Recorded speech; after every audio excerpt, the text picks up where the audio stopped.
Hola, gente linda, soy Shio y hoy es miércoles 13 de enero de este 2021 y soy un cubito de hielo. A pesar de que ya no estamos con tanto frío como hace una semana, sigo siendo un cubito de hielo. Y el video de hoy es básicamente para comentar lo que pasó con los vecinos de arriba. Me refiero no literal, sino lo que pasó en Estados Unidos la semana pasada. Y qué 6 de enero tan impresionante, ¿no? Yo que ya llegué, llegué a un punto en la vida donde me emociona que en el Día de Reyes o Navidad me regalen, este, pues no calcetines, no he llegado tan lejos, pero sí toallas. Entonces se podrán imaginar que yo estaba teniendo un lindo Día de Reyes, celebrando que tenía toallas nuevas. Y de repente, ¡pum! ¿No? Entonces sí fue algo muy impresionante. em, Y creo que generó un montón de preguntas. O sea, hubo preguntas de todo tipo. Hubo preguntas sobre la libertad de expresión. Hubo preguntas sobre qué sector demográfico era el que estaba apoyando con Trump, apoyando a Trump. Hubo preguntas acerca de la posición que tomó México. Hubo preguntas acerca del rol que han tenido estas compañías de las grandes redes sociales. Hubo muchísimas preguntas, siguen estando allí. Yo creo que de hecho nos va a tener que, o sea, esto sí motiva que nos sentemos a pensar varias cosas. Y un poco lo que yo quiero hacer hoy es compartir algunas reflexiones todavía muy fragmentarias y creo que se quedaron fragmentarias sobre lo que pasó. A mí me impresionó mucho, Juliana estaba muy impactada también. Se podrán imaginar, más ella que es vecina del norte. Entonces,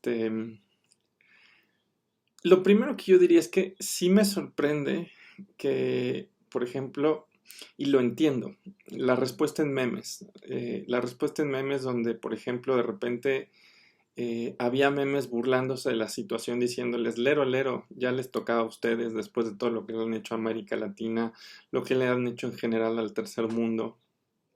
Y entiendo la emoción que está detrás de eso, entiendo el resentimiento, pero también decía yo, oigan, pero aguas, porque estamos viendo a la parte más retrógrada de los Estados Unidos.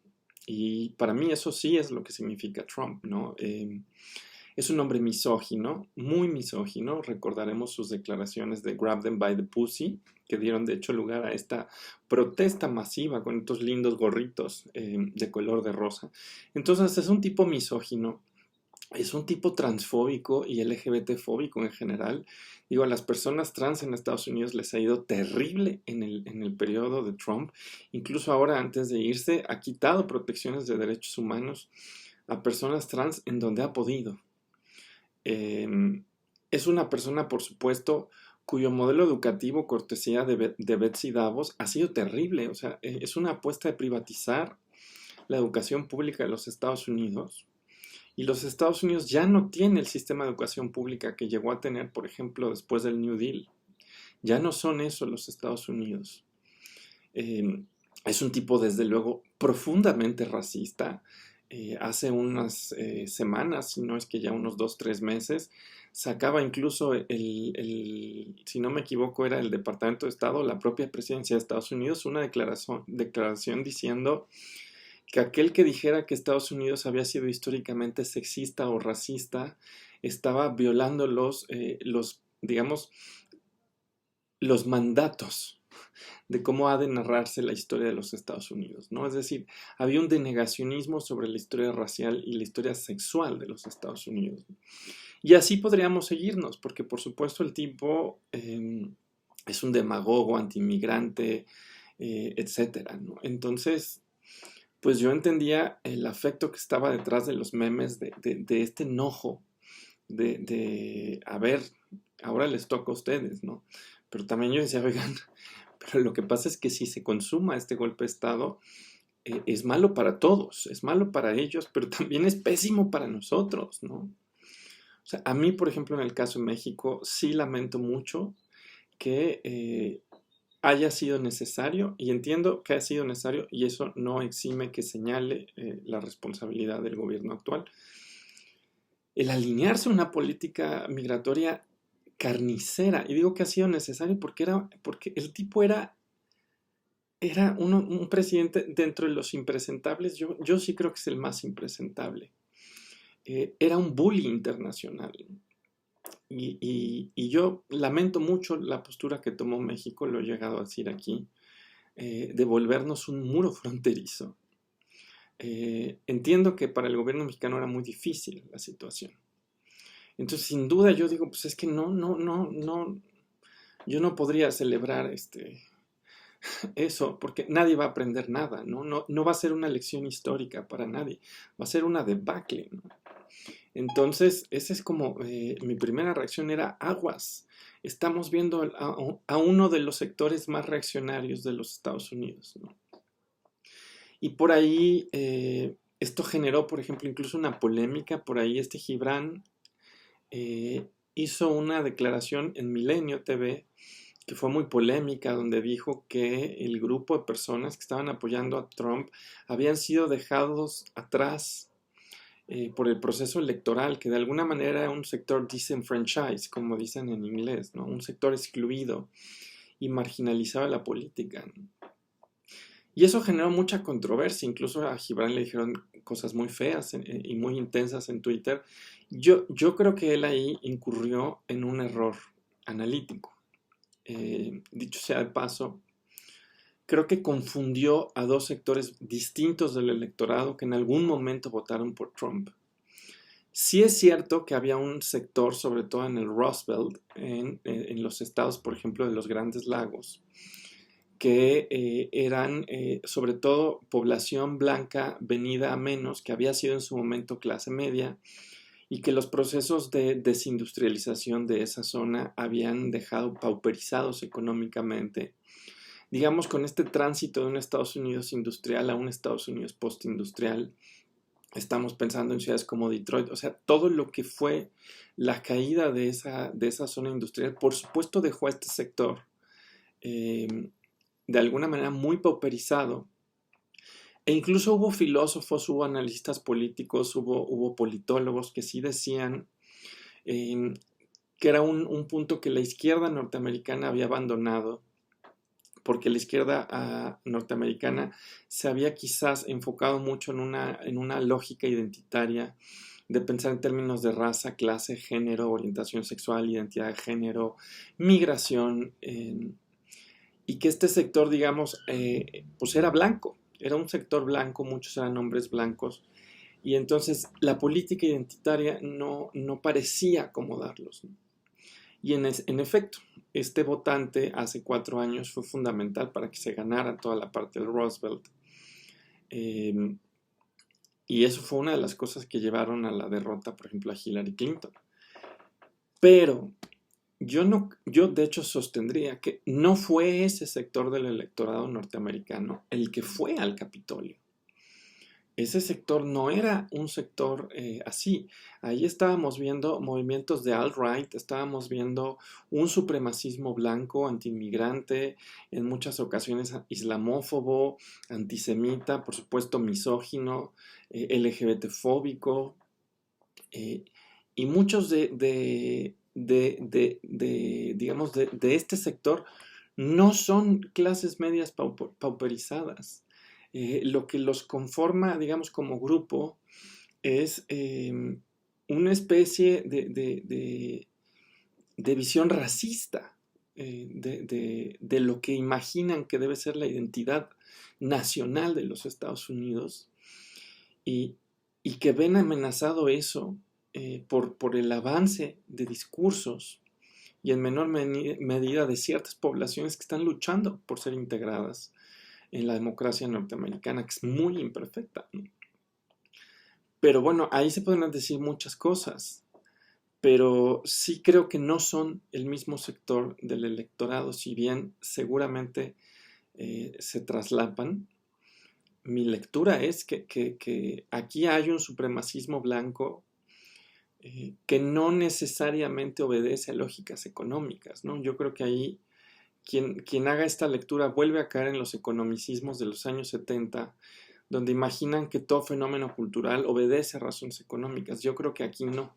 Yo creo que este sector del electorado es distinto y que de hecho tiene mucho que ver incluso con dinámicas de redes que le debemos a espacios como 4chan, donde se han engendrado una serie de discursos antialteridad muy peligrosos, donde la alteridad es leída como una amenaza, ¿no? Y que además favorecen lo que se llama el group thinking, ¿no? Y por ahí incluso hay en algunas partes de la filosofía análisis sobre qué es mejor, ¿no? The wisdom of the masses of group, o el group thinking, ¿no? Y, perdón, el fierro viejo aquí, ni modo, seguimos en encierro. Y la lógica del group thinking, una de las cosas que hace es que no permite un pensamiento en disidencia. Toda la gente en el grupo piensa igual. Y de hecho, una de las cosas que hemos visto es que las redes sociales han empezado a favorecer lógicas de group thinking, de tribalismo, donde de alguna manera la gente conforma una red social con sus pares y se refuerzan sus creencias, y entonces quienes las amenazan aparecen como una amenaza y aparece una dinámica de confrontación exacerbada. Con esto no quiero decir que antes todo fuera un paraíso, pero sí creo que ahí, por ejemplo, Gibran derrapó, ¿no? Pero lo que sí diría yo es que, en efecto, decir que son locos no es dar una explicación. Y en eso sí yo estaría de acuerdo con él cuando él llega y dice, calificarlos de locos de alguna manera es no dar una explicación sociológica de qué está pasando, no dar un análisis político. Pero bueno, estaba pasando eso. Digo, yo estaba con una cara de así, ¿qué está pasando, no? Estaba muy impresionada. Estaba muy preocupada porque yo decía, bueno, pues es que esto es formalmente un intento de golpe de Estado. Y por ahí de repente me impresionó que de repente el gran tema se volvió la decisión de parte de Facebook, Twitter, Instagram y otras redes sociales de sacar a Trump de su plataforma. Y me sorprendió no porque crea que es una pregunta menor, de hecho creo que es una pregunta fundamental. Me sorprendió porque de repente parecía que la cuestión del intento del golpe de Estado era irrelevante, ¿no? De repente parecía que no estábamos discutiendo eso. Y sí, eso me llamó la atención. Creo que eso no pasó en todos lados, creo que sobre todo pasó en México. Y a mí sí me preocupó que incluso, por ejemplo, la izquierda mexicana estuviera mucho más enfocada en eso que en el intento de golpe de Estado. O sea, sí me llamó la atención. No, de nuevo, porque creo que esa no es una pregunta interesante. De hecho, creo que es una gran pregunta. Y aquí recordarán, y yo lo he contado varias veces, que durante muchos años fui una pues empedernida jugadora de videojuegos. Ahora, de hecho, estoy tratando de regresar un poco a ellos para lidiar con este encierro covidiano. Y una de las cosas que justamente aprendí en aquellos tiempos, en ese mundo, y que se puede, y que de hecho mucha gente que trabaja en el área de derechos digitales y que se ha expandido, es una preocupación acerca de qué vamos a hacer con este nuevo tipo de dinámica al que nos ha traído, digamos, la realidad del Internet, de las redes sociales y de estas grandes plataformas. ¿Y por qué ahí hay una pregunta? Bueno, pues sí hay una pregunta obvia. La pregunta es, ¿estos espacios funcionan como un espacio público? Estos son espacios públicos, de alguna manera la gente va a Twitter y opina, la gente va a Facebook y opina. Y sin embargo, no son un espacio público de alguna manera que fuera una red pública, no es algo que nos pertenezca. Es algo que le pertenece a una compañía, le pertenece a un particular o a un grupo de particulares. Y una de las cosas que esto engendra es la curiosa situación de que ahí no puedes estar en calidad de ciudadana o de ciudadano. Allí estás en calidad de usuaria o de usuario. Y eso irrumpe fuertemente en las intuiciones políticas que tenemos, ¿no? Porque lo que esperaríamos, por supuesto, es que si estos son espacios que funcionan como un foro público, y así funcionan, porque si ustedes se dan cuenta, ahí se da la discusión política, ahí se da la discusión sobre democracia, sobre partidos, sobre agenda, sobre a dónde vamos, eso se da ahí. Y sin embargo no operamos como ciudadanos con derechos, operamos como usuarios de una plataforma que le pertenece a alguien y que puede de alguna manera normar fuertemente nuestra capacidad de estar en ella, a pesar de que de hecho se ha vuelto una extensión de los espacios públicos y de los espacios políticos, ¿no? Entonces ahí hay una pregunta y hay una tensión de cómo vamos a resolver eso, porque además hay gente que sí lo ha señalado, dice, bueno, lo que ellos te están vendiendo es la plataforma, pero la generación de contenidos la hacemos todos. Digamos, la dinámica que resulta atractiva la hacemos todos, ¿no? De alguna manera es un mundo virtual que construimos colectivamente, pero que no nos pertenece colectivamente. Y entonces eso genera, por supuesto, que no somos ciudadanos, somos usuarios. Y eso genera que haya un particular que siempre en calidad de propietario puede usar su posición como propietario para decidir quién deja de ser usuario. Y eso, si esto se ha vuelto una expansión de la democracia, entonces se vuelve una amenaza contra la democracia.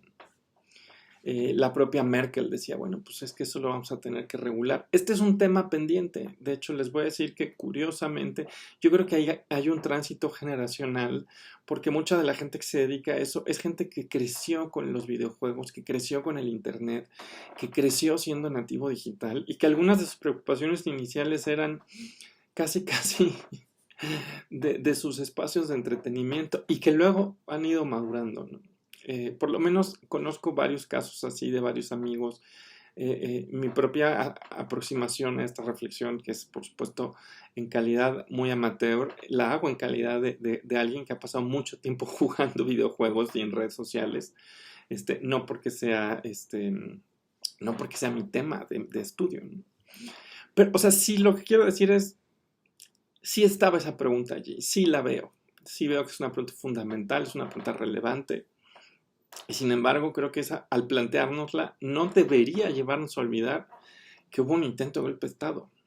Porque ahí yo, por ejemplo, decía, bueno, yo no tengo muy claro cómo vamos a hacer un juicio acerca de lo que ha pasado, ¿no? En términos, digamos, analíticos. Había gente que me decía, bueno, ¿tú crees que hicieron bien estas compañías? Y yo la verdad es que tengo un montón de preguntas y dudas, porque, por ejemplo, no me queda claro que haya un marco jurídico particularmente claro acerca de qué hacer en una situación así. Y tampoco, y mi intuición, que puede ser una intuición errada, es que ni en filosofía política ni en derecho tampoco alguien ha teorizado qué haces cuando la cabeza del Poder Ejecutivo Federal está en un autogolpe de Estado. Porque era lo que estaba pasando. De alguna manera Trump estaba dando un golpe de Estado o intentando dar un golpe de Estado a su propio gobierno. Eh, para de alguna manera perpetuarse, estaba de alguna manera dándole un golpe de Estado a las instituciones que tendrían que dar lugar a una transición una vez que él ha perdido. Y parte de eso era, de hecho, poner en jaque al Congreso, ¿no? Entonces, bueno, yo no sé si alguien tenga intuiciones muy claras y haya trabajado cómo funcionan los marcos legales y políticos cuando hay una especie de autogolpe de Estado que pone en jaque a la otra gran rama que podría intervenir, que es el poder legislativo, ¿no? Porque alguien me decía, pero no habría sido mejor que dado esto, no hubieran sido las compañías, no hubieran sido, digamos, estos titanes económicos y de las redes los que dirimieran esto diciendo tú ya no hablas, sino por ejemplo que fuera el Congreso. Y si me lo preguntas así, yo digo claro que hubiera sido mejor, pero el Congreso estaba en jaque, ¿no? Y todo parece indicar que incluso en algún momento el propio Mike Pence fue quien llama a la Guardia Nacional, pero se tarda, porque parece que el Ejecutivo, o sea, Trump, no estaba dando esa instrucción. Entonces, genera una situación, pues que yo la veo y digo, pues es una situación muy inédita, ¿no? Y preocupante. Sí, sí, ahora sí que qué bueno que se quedó en una especie de susto. De todas maneras, los Estados Unidos tienen mucho que revisar de su diseño institucional. Pero bueno, de nuevo la pregunta, ¿actuaron bien o no, no? Y por ahí alguien señalaba en redes, bueno, de hecho, lo que pasa es que hubo literalmente una ruptura de la ley de parte de Trump en muchos sentidos. Uno, porque violó las condiciones de usuario, ¿no?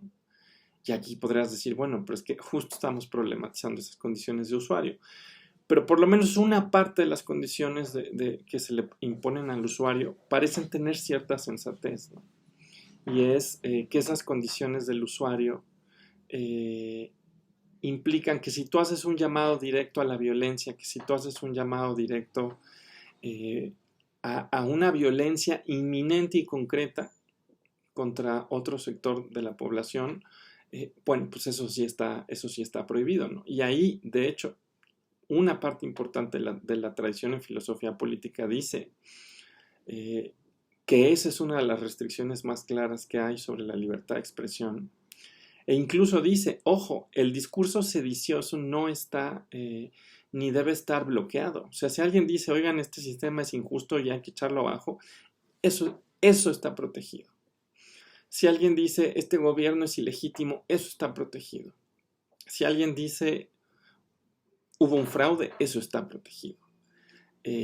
Lo que deja de estar protegido es cuando es un discurso que implica una violencia inmediata, contundente y clara contra una minoría y que además hay otra cláusula que luego señalan y que además pueda, por ejemplo, poner en jaque a las instituciones democráticas mismas que garantizan los derechos. Entonces, pues la situación es muy compleja. Digo, yo lo único que diría es, eh, claro, sabemos que está esa prohibición, de alguna manera esa intuición de que esto no debe pasar.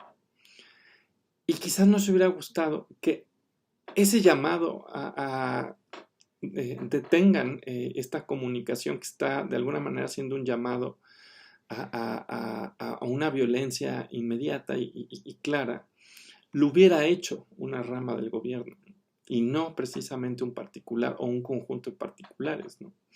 Pues ahí es donde tenemos una pregunta, ¿no? O sea, porque de alguna manera no tenemos un diseño legal y un diseño institucional que acote los poderes que ahora tienen estas grandes empresas. Y es un tema pendiente, ¿no? Pero cosa fea hubiera sido que no hicieran nada, ¿no? O sea, la pregunta es, ¿qué deben hacer los grandes consorcios si hay un golpe de Estado, ¿no? Avalarlo, quedarse callados y seguir trabajando como si nada, oponerse. No lo sé.